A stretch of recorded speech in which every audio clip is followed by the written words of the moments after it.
அதாவது தற்கொலை பண்ணி செத்தவர்களுடைய ஆவி திரும்ப ஒரு ஆள் மேலே மேலாடுதுங்கிறாங்க. இது உண்மையா? அந்த மாதிரி அவர் பேசுகிற மாதிரி இந்த ஆவி ஆளுக்கு பேசுகிறாங்க அப்படிங்கிற மாதிரி என்ன செய்கிறாங்க, ஒரு கேள்வியை கேட்குறாங்க. நம்ம மார்க்க அடிப்படையிலையும் சரி, அறிவியல் அடிப்படையிலையும் சரி, இது பொய். மார்க்கத்தை பொறுத்தவரைக்கும் என்ன, ஒருத்தன் இறந்துட்டான்னு சொன்னால் இறந்த உடனே அவன் நேரடியாக அல்லாஹ்வுடைய கண்ட்ரோலில் ஆயிடுறான். இப்போ அல்லாஹ் நமக்கு முழு கண்ட்ரோலில் எடுத்துக்கிறல. நம்மளை இந்த உலகத்தில் வாழும்போது என்ன செய்கிறான், அல்லாஹ் சில விஷயங்கள் அவன் கண்ட்ரோலில் நம்ம வச்சுக்கிட்டா கூட பல விஷயங்களில் நம்மளை இஷ்டத்துக்கு விட்டுருக்குறான். போய் என்ன வேணாலும் செய்யி, பின்னாடி உன்னை பார்த்துக்கிறேன் அப்படின்னு சொல்லி என்ன செய்கிறான், அல்லாஹ் நம்மளை சுதந்திரம் கொடுத்து விட்டுருக்குறான். நினச்சா என்ன செய்வோம், பள்ளிவாசலுக்கும் போவோம், நினச்சா கோயிலுக்கு கூட போவோம், நினச்சா ஒரு லைப்ரரிக்கும் போவோம், நினச்சா சாராய கடைக்கும் போவோம். அப்போ நம்ம நினைக்கிறதெல்லாம் செய்கிற அளவுக்கு அல்லாஹ் நினைஞ்சிருக்கிறான், நம்மளை கட்டை விழுத்து விட்டுருக்கிறான். உலகத்தில் இழுத்து பிடிச்சி நம்மளை ரோபோ மாதிரி ஒரு எந்திரம் மாதிரி செயல்படாமல் சுதந்திரத்தோடு நீ சிந்திச்சு செயல்பட்டுக்கன்னு விட்டுருக்கிறான். ஆனால் மூத்துங்கிறது என்ன தெரியுமா, அந்த கண்ட்ரோல் இல்லாமல் இருந்தால கண்ட்ரோலுக்கு கொண்டு வர்றதுக்கு பேர் தான் மௌத்து. மௌத்துக்கு என்ன அர்த்தம், இஷ்டத்து சுத்தினி அல்ல, அது இனி நடக்காதுன்னு சொல்லி பிடிச்சி இழுக்கிறதுக்கு பேர் தான் என்னது, மௌத்து. அல்லாஹ் குர்ஆன்ல சொல்லி காட்டுறான், அல்லாஹு யதவஃபல் அன்ஃபுஸ ஹீன மௌத்திஹா, மௌத்தாகும் பொழுது உயிர்களை அல்லாஹ் கைப்பற்றி கொள்கிறான்.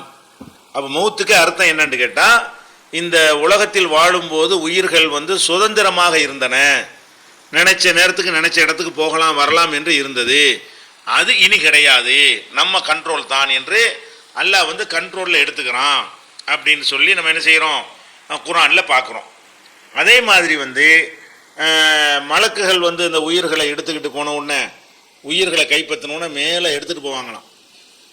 எடுத்துகிட்டு போனோன்னு என்ன ஆச்சு, அல்லாஹ் என்ன செய்வான்னா, நல்ல உயிராக இருந்துச்சுன்னு சொன்னால் அந்த உயிருக்கு மலக்குகள்லாம் வரவேற்பு. இங்கேயே இல்லை உயிர், முதல் விளங்கிக்கிறங்க, உயிர் எங்கே இல்லை, இங்கேயே கிடையாது. எங்கே இருக்குன்னு கேட்டால், இங்கேருந்து உயிர் எடுத்துக்கொண்டு அல்லாஹ் வானுலகத்துக்கு வானவர்கள் போவாங்களாம். போன உடனே அங்கே என்ன இருக்கும்னா நறுமணத்தோடு எல்லாம் வரவேற்பாங்களா.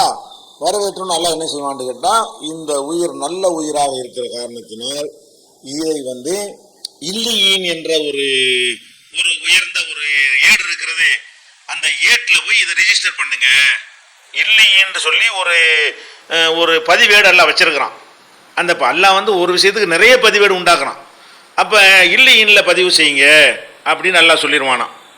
சொன்ன உடனே அந்த உயிரை கொண்டு போய், இந்நாள் இத்தனை இறந்துட்டார், நல்ல ஆள், இவர் இத்தனை நம்பர்னு போட்டு அல்லாஹ் நினைச்சிருவான். மலக்குகள் அல்லாஹ்வுடைய உத்தரவு பிரகாரம் இல்லைங்கிற புக்கில் ரிஜிஸ்டர் பண்ணிடுவாங்க. இது வரைக்கும் அல்லாஹ்வுடைய பார்வையில் யாரெல்லாம் நல்லவங்கன்னு எழுதப்பட்டிருக்கிறதோ, நல்லவங்கன்னு தீர்மானிக்கப்பட்டிருக்கிறதோ, அவங்கெல்லாம் என்ன செய்வாங்க, இல்லைன்ல பதிவு செய்யப்பட்டுருவாங்க. அதுக்கப்புறம் தான் அந்த உயிரை ஆலமுல் அர்வாஹ், உயிர்களுக்குன்னு உள்ள உலகத்துக்கு கொண்டு வந்துடுவாங்க. கெட்ட உயிராக இருந்தவொடனே அதையும் எடுத்துகிட்டு போவாங்க. போன உடனே அதுலேருந்து ஒரு துர்வாடை வர்ற மாதிரி, மலக்குகளுக்கு கெட்ட வாசம் வர்ற மாதிரி தெரியும். தெரிஞ்சவொன்னு என்ன செய்வாங்க, அல்லாஹ் இங்கே கொண்டு வராதிங்க, இதை கொண்டே சிஜ்ஜின்கிற இடத்துல கொண்டே அந்த இதில் போய் பதிவு செய்யுங்க. அல்லாஹ்வே சொல்லுவாமா, அதராக்கமா இல்லியூன். இல்லியுண்டா என்னன்னு தெரியுமா, கிதாபுன் மர்கூம், அது ஒரு பதிவு செய்யப்படக்கூடிய ஏடுன்னு அல்லாஹ்வும் குர்ஆன்ல அதை சொல்லி காட்டுறான். அது மாதிரி சிஜ்ஜின்கிறதை பற்றியும் சொல்கிறான். அதாவது ஒவ்வொரு நல்லவங்களுடைய பெயர்களும் உயிரை கைப்பற்றின உடனே அதில் ரிஜிஸ்டர், மரண பதிவேடு, நல்லவர்களுடைய பதிவேடு, கெட்டவங்களுடைய பதிவேடுன்னு ஒன்று, ரெண்டுலையும் போய் ரிஜிஸ்டர் பண்ணிட்டு, அப்போ ஜெயிலுக்கு போகிறோன்னு வைங்களேன், ஜெயிலுக்கு போனால் உள்ளே போனோன்னு உள்ளே விட்டுருவானா, விட மாட்டான். அங்கே ஜெயிலர் இருந்து அவனுடைய டீட்டெயிலாம் எடுத்து, இவன் ஏற்கனவே ஒரு மாதிரியான ஆளாக இருந்தால் அவனுக்கு அந்த செகண்டில் உள்ள பிளாக்கில் தள்ளி விட்டுட்டு, இவன் வந்தவன் கொஞ்சம் நல்ல கைதியாக இருப்பான், அப்பாவி மாதிரி இருக்கிறான்னா அவனுக்கு ஒரு தனியாக பிரித்து என்ன செய்வாங்க, எல்லாம் ரிஜிஸ்டர் பண்ணி முடிச்சுட்டு தான் உள்ளே அனுப்புவாங்க. தழும்பு எல்லாம் மச்சமெல்லாம் பார்த்துவிட்டு அடையாளம்லாம் பார்த்து தான் உள்ளே அனுப்புவாங்க. அந்த மாதிரி அல்லாஹ் என்ன பண்ணுறான்னு கேட்டால், இவங்களை அவனுடைய ஜெயிலில் வைக்கிறதுக்காக வேண்டி எழுதுறான். இங்கே ஆலமுல் அர்வாஹ்னு ஒன்று இருக்குது, எங்கே இருக்கு நமக்கு தெரியாது. அந்த ஆலமுல் அர்வாஹ்ல கொண்டு இந்த உயிர்களை எல்லாம் ஒரு வைக்குவதற்காக வேண்டி அதுக்கு முன்னாடி அங்கே பதிவு பண்ணிக்கிறான். இல்லியின்ல இருக்கும், சிஜ்ஜின்ல இருக்கும். ஒரு ஆள் அங்கேருந்து மிஸ் ஆக முடியாது. இல்லியின்ல உள்ள ஒரு ஆள் அங்கேருந்து மிஸ் ஆகும், ஏன் அல்லாஹ் பதிவு பண்ணிட்டு அனுப்பி வைக்கிறான். சிஜ்ஜின்ல உள்ளாரும் வெளியே வர முடியாது. அதுக்கப்புறம் கொண்டே தான் என்ன செய்யப்படும், உயிர்களுக்கு உரிய, அதான் கபூர்னு நம்ம சொல்கிறோம் இல்லையா, அந்த இடத்துல கொண்டே உயிர்களை கொண்டு போய் வச்சு விசாரணை நடக்கும். நல்லடியாராக இருந்தால் என்ன செய்வாங்க, மலக்குகள் கேட்பாங்க, எழுப்பி வச்சு என்னப்பா செய்திம்பாங்க. அவர் தான் இல்லியனில் பதிவு செய்யப்பட்ட ஆள் தானே, கரெக்டாக ஆன்சர் பண்ணிடுவார். இல்லியனில் பதிவு செய்யப்பட்டவராக இருந்தார்னா வந்து கரெக்டாக ஆன்சர் பண்ணிடுவார். ஆன்சர் பண்ணோன்னு என்னவாகும், அவருக்கு கிடைக்கக்கூடிய இன்பங்களை எல்லாம் அப்படி எல்லாம் வந்து காட்டுவான். காட்டணுன்னு சந்தோஷப்பட்டு என்ன செய்வார், நான் போய் இதை வீட்டில் சொல்லிட்டு வந்துடுறேன், எனக்கு ஒரு சின்ன ஒரு சான்ஸு தாங்க, அர்ஜி வயல் அகலி வீடு வரைக்கும் போயிட்டு வர்றேன் சொல்லுவார். மலக்கு என்ன செய்வாங்க, அது முடியாது, வந்தால் வந்தது தான், இன்னொருக்கா போகிறதுங்கிற விளையாட்டு இங்கே கிடையாது அப்படின்னு சொல்லிட்டு என்ன செய்வாங்க, பார்த்துக்கிட்டீங்களா எல்லாத்தையும், உனக்கு இன்னென்னதெல்லாம் கிடைக்க போகுது பார்த்தியா, நீ கெட்டவனாக இருந்தால் பாரு இதெல்லாம் கிடைச்சிருக்குன்னு நரகத்தையும் காட்டுவாங்க. நீ கெட்டவனாக இருந்தால் உனக்கு என்னென்னலாம் கிடைச்சிருக்குன்னு அதையும் காட்டிவிட்டு, நீ நல்லவனாக இருந்தால் பாரு இவ்வளோ கிடைக்குதுன்னு காட்டிவிட்டு, இப்போ இதெல்லாம் கிடையாது பேசாமல் தூங்கு அப்படின்னு என்ன செய்வாங்க, தூங்க போட்டுருவாங்க. எவ்வளோ நாளைக்கு தூங்கணும், ஹத்தா எபாச கல்லாஹூ, அல்லாஹ் உன்னை எழுப்புற வரைக்கும் நீ தூங்கு அப்படின்னு சொல்லிடுறாங்க. கெட்டவனாக இருந்தால் என்ன செய்வாங்க, இதே மாதிரி கூப்பிட்டு கேள்வி கேட்பாங்களா, அவன் பதில் சொல்ல முடியாதா, பதில் சொல்ல முடியலைன்றவன அவனுக்கு என்ன செய்வாங்க, அவனை அடிச்சுக்கிட்டே இருப்பாங்க, சம்மட்டியால் அடிப்பாங்க, பலவிதமான தொண்டர் வருவாங்க. அவனுடைய அந்த அலறல் சத்தத்தை வந்து மனித ஜின் இனத்தை தவிர எல்லா உயிரினங்களும் கேட்கும். அவ்வளவுக்கு அந்த பூமிக்குள்ள புதைக்கப்பட்டு இருந்தும் கூட அதையெல்லாம் கிழிச்சுக்கிட்டு அந்த சத்தம் வர்றதுனா எவ்வளோ வேதனையில் கத்துவான்னு பாருங்க. இப்படி இருப்பான் எது வரைக்கும், அதுவும் கியாம நாள் வரைக்கும், எழுப்புற வரைக்கும். இதுதான் ஹதீஸில் இருந்தும் குரானில் இருந்தும் நம்ம தெரிந்து கொள்ளக்கூடிய விஷயங்கள். அதே மாதிரி இறந்தவர்களை பற்றி அல்லாஹ் சொல்லும் பொழுது ஒமியும் வராயிஹிம் பர்ஸகுன் இலா யோமி யுபாஸூன், திரும்ப எழுப்பப்படும் வரை அவர்களுக்கும் இந்த உலகத்துக்கு மத்தியில் ஒரு பர்ஸகு, கண்ணுக்கு தெரியாத ஒரு தடுப்பு சுவர் இருக்கிறது. இங்கே இருந்து அங்கே போய் பார்க்க முடியாது, அங்கே உள்ளவன் யாரும் இங்கே வர முடியாதுன்னு அல்லாஹ் குரானில் சொல்லி காட்டுறான். அப்போ நம்ம முதல்ல மார்க் அடிப்படையில் என்ன வழங்கணும்னா, இறந்தவன் நல்லவனாக இருந்தாலும் வர இயலாது, ஏன் அவன் தூங்கிக்கிட்டு இருக்கான். இறந்தவன் கெட்டவனாக இருந்தாலும் வர இயலாது, ஏன் அவன் மலக்குமார்கள் கையில் சிக்கி டெய்லி அட்டியும் ஒத்தையும் பின்னி எடுத்துக்கிட்டு இருக்கிறாங்க, அலறிக்கிட்டு கிடக்கிறான். ஒருத்தன் அலறிக்கிட்டே இருக்கிறான் அவங்க கண்ட்ரோலில், ஒருத்தன் வந்து தூங்கிக்கிட்டே இன்பத்தில் லயித்து போய் தூங்கி கொண்டே இருக்கிறான். இந்த ரெண்டு ஸ்டேஜில் தான் மனிதர் இருக்கும் பொழுது இவன் வருவானா அவன் வருவானா, அது தற்கொலை செஞ்ச உயிர்னு வர சொல்கிறீங்க, கண்டிப்பாக இவன் தான் வாங்கிட்டு இருப்பான். ஏன், தற்கொலை செஞ்சவனுக்கு ரசூலுல்லாஹ் தொழுவிக்க மாட்டேன்ட்டாங்க. அப்போ வாங்கிட்டாங்க, பின்னி எடுத்துகிட்டு இருக்கும்போது தப்பிச்சு வந்துடுவார் அவர். அப்போ அல்லாஹ்வுடைய கட்டுக்காவல் அவ்வளோ பலவீனமானதா? அப்போ அல்லாஹ்வுடைய லாக்கப்பில் அவன் இருக்கக்கூடிய நேரத்தில் அதை உடைச்சிக்கிட்டு இங்கே வந்துடுவான்னு நம்பினால் குரானையும் நபி வழியையும் எல்லாத்தையும் மறுத்து காஃபிர் ஆயிடுவோம். இந்த மாதிரி பேயும் ஆவியா வந்துட்டார் நம்ம நினைச்சோம்னு சொன்னால் அந்த நிமிஷமே நம்ம காஃபிர் ஆகிவிடுவோம். ஏன், குரானை மறுத்தால் காஃபிர் தானே.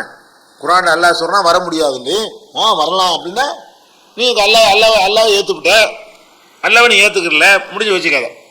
அதனால இது ஒரு மார்க் அடிப்படையில் உள்ள ஒரு விஷயம்.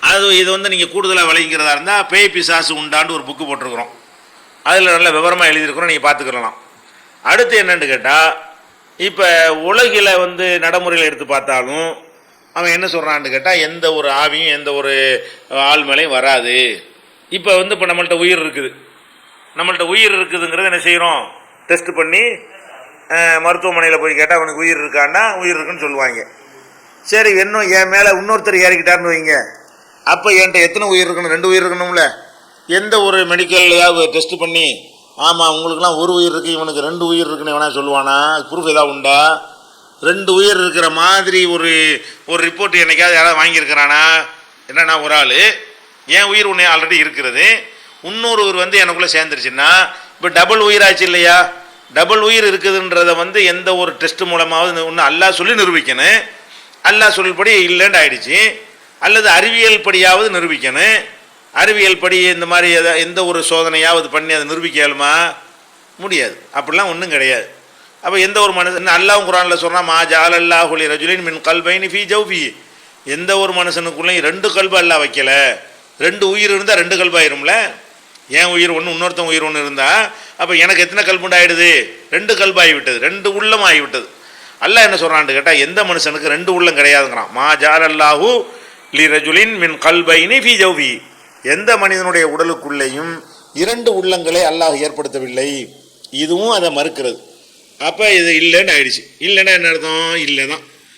அப்போ மற்றது தெரியுதுன்னு கேட்டால், இதுக்கு வந்து ஒரு 25-50 ஆண்டுகளுக்கு முன்னாடி வேண்டாம் இப்படி நினச்சிருக்கலாம், பேய் பிசாசு இந்த மாதிரிலாம் நினச்சிருக்கலாம்.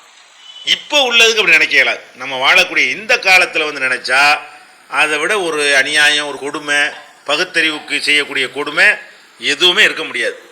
ஏன் இந்த காலத்தில் என்னன்னு கேட்டால், அறிவியல் படி டெஸ்ட் பண்ணி இது எதனால் ஏற்படுதுன்னா, பலவிதமான ஒரு மூளையில் பலவிதமான ரசாயனங்கள் சுரக்கிறது, மூளையில் பலவிதமான நரம்பு கனெக்ஷன்கள் இருக்கிறது. இந்த இதில் ஏற்படக்கூடிய மாறுதல்கள், குறைபாடுகள்னால ஒரு மனிதன் பலவிதமான ஒரு சேட்டைகளை செய்வான். எல்லாமே மூளையில் உள்ள ஒரு விஷயந்தான். சில வீட்டில் நீங்கள் பார்த்தீங்கன்னு சொன்னால் யாருமே வந்திருக்க மாட்டாங்க, பொருள் திருடு போயிருக்கும். பொருள் அவங்க புருஷன் முன்னாடி தான் இருப்பாங்க. திடீர்னு பார்த்தா பொருளை காணோம். போட்டால் சால்னாவில் பார்த்தா உப்பு பயங்கரமான உப்பாக இருக்கும், உப்பள்ளி போட்டிருக்கோம். யாருமே வரலையே, ஜின்னு போட்டுச்சு, பேய் போட்டுச்சுன்னு சொல்லுவாங்க. இதெல்லாம் என்னத்தினால வருதுன்னு கேட்டால், இதெல்லாம் அப்படிலாம் போடுறது கிடையாது. அந்த புருஷனுக்கோ பொண்டாட்டிக்கோ மூளையில் ஒரு குறிப்பிட்ட ஒரு ரசாயனம் ஒரு திரவம் அவங்களுக்கு கம்மியாக சுரக்குமையானால், ஒவ்வொன்று பலவிதமான திரவங்கள் இருக்கிறது. அந்த ஒரு திரவம் குறைவாக இருக்கும்போது என்ன ஆகும்னு கேட்டால், அவங்களுக்கு அவங்க அவங்க செய்கிறது அவங்களுக்கே தெரியாது. அவங்க பொருள் அவங்களே திருடுவாங்க. அந்த நேரத்தில் அந்த செக்ஷன் ஒர்க் ஆகாது. அவங்களே எடுத்துக்கொண்டு வச்சுக்கிட்டு உட்காந்துக்குறாங்க. அவங்களுக்கு என்ன செய்யுது, அவங்க எடுத்ததும் தெரியாது, வச்சதும் தெரியாது. அவர் திடீர்னு ஒரு இதான அவங்க தான் செய்வாங்க அந்த வேலையை. அவங்க தான் இது பெட்டியை திறந்து வச்சுட்டு போயிருப்பாங்க. அவங்க செய்கிறது அந்த ஒரு செகண்டில் என்னமா உண்டு கேட்டால், அந்த ஒரு செக்ஷன் லூஸ் காண்டாக்ட் இருந்தால் என்ன செய்வோம், லூஸ் காண்டாக்ட் தான் என்ன செய்யும், லைட்டு எரியும் அமர்ந்துடும் இல்லையா, அதுதான் லூசுன்னே பேர் வைக்கிறான். லூசுன்னு பேர் வைக்கிறான், அந்த இணைப்பில் லூஸ் ஆகிவிட்டது. பைத்தியக்காரன் லூசுங்கிறமா இல்லையா. அந்த மாதிரி லூஸ் ஆன பிறகு என்ன உண்டு கேட்டால், அவங்களுக்கு இந்த மாதிரி அவங்க செய்கிறது அவங்களுக்கு தெரியாது. ஒரு மனுஷன் தூங்குறாங்க, தட்டினா எந்திரிச்சிருவான்ல, எந்திரிச்சிடணும். தூக்கத்தில் நடக்கிறான், அது ஒரு வியாதி. தூக்கத்தில் படுத்த பிறகு அவன் எந்திரிக்கிறான். இந்த எந்திரிச்சதுனால அவன் தூக்கம் களையலை, எந்திரிச்சு நிற்கிறான் களையலை, போய் கதவை திறக்கிறான் களைய மாட்டேங்குது, அப்படியே நடக்கிறான், படியெல்லாம் பார்த்து கரெக்டாக நடக்கிறான். தூக்கத்தில் தான் மட்டும் நடக்குது. அது எந்த பழியில் வந்தாலும் அப்படி பார்த்துட்டே போயிட்டு கரெக்டாக போயிட்டு அப்படியே வந்துடுறான். தூக்கத்தில் நடத்தல்ங்கிற ஒரு வியாதி இருக்கிறது. இது இவ்வளவு நடந்தால் ஒருத்தனுக்கு தூக்கம் இருக்குமா? இருக்காது. யாருக்கு? மூளை ஒழுங்காக உள்ளவனுக்கு. மூளையில் ஒரு செக்ஷனில் பாதிப்பு இருந்தால் அது என்ன செஞ்சாலும் தூக்கத்தை கலைக்காத அளவுக்கு அதில் ஒரு மாறுதல் ஏற்பட்டுருது. அந்த ரசாயனத்தை கூட்டுவதற்கோ குறைப்பதற்கோ மெடிசன் மாத்திரைகள்லாம் இருக்கிறது. அதே மாதிரி இல்லாத ஒன்றை கற்பனை செய்வது, அதுக்கு ஒரு மூளையில் ஒரு திரவம் இருக்கிறது. மூளையில் அதுக்குன்னு சில நாளங்கள் இருக்கிறது, சில சுரப்பிகள் இருக்கிறது. அந்த சுரப்பிகள் சரியாக வேலை செய்யலைன்னா என்னவாகும்னு கேட்டால், ஒரு ஆள் இப்படி வர்ற மாதிரி தெரியும், அப்படி நம்ம கிட்ட வர்ற மாதிரி தெரியும், நமக்குள்ளே நுழையிறாரு, இந்த உள்ளே போயிட்டாரு, அப்படி நமக்கே அப்படி தெரியும், யாரோ வர்ற மாதிரிலாம் தெரிஞ்சு உள்ளே போயிட்டாருங்க, போயிட்டாருன்னு இப்போ அவருண்டா நினச்சிக்கிட்டு அவனா பேசுறது. எப்படி பேசுறது? 5 வயசு பிள்ளை நுழைஞ்சிட்டா அதுக்கு தகுந்த மாதிரி மாற்றிக்கிட்டு பேசுறது, 10 வயசு பிள்ளை நினச்சிக்கிட்டான்னா அப்படி பேசுறது, ஆம்பளைன்னா ஆம்பளைக்கு மாதிரி பேசுறது, பொம்பளை பொம்பளை மாதிரி பேசுறது. இதெல்லாம் ஒவ்வொரு மனிதனுக்குள்ளேயும் இந்த மூளை தான் அனைத்தையும் ஒன்று மூளை தானே செய்யுது.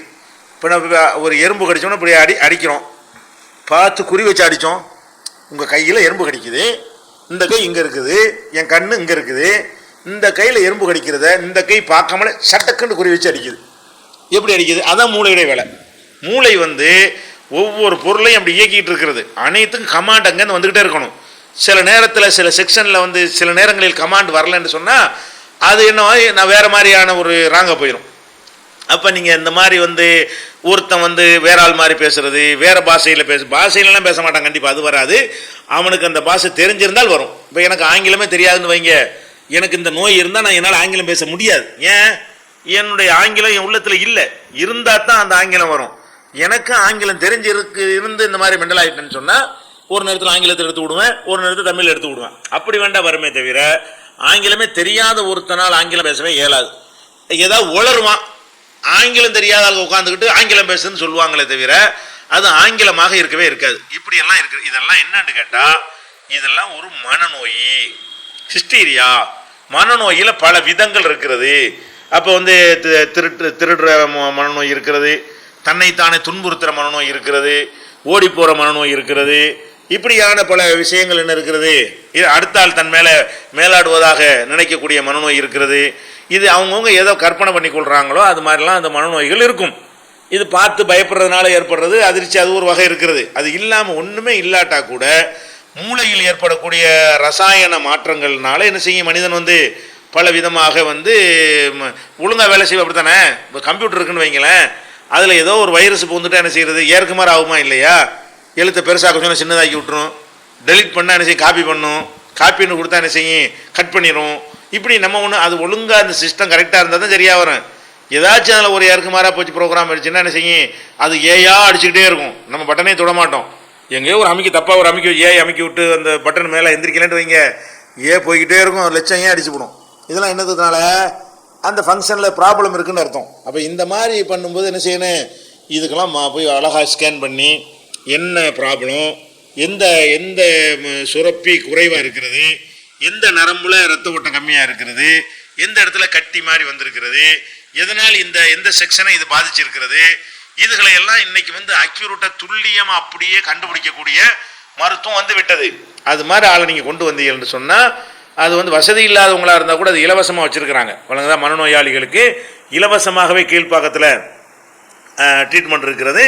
அதில் போய் பார்த்து அழகாக வைத்தியம் பண்ணி அதுக்குரிய மெடிசன், அது அந்த அந்த அந்த சுரப்பிகளை உண்டாக்குவதற்குரிய மெடிசன்கள்லாம் கொடுத்தோம்னா நான் தன்னால் இப்போ இருந்த அந்த மேலாட்டினாலாம் இருக்க மாட்டாங்க. அதனால் அந்த காலத்தில் இதுக்கு ஆன்சர் தெரியாமல் என்னஞ்சாங்க, அந்த மக்களையும் குறை சொல்ல முடியாது.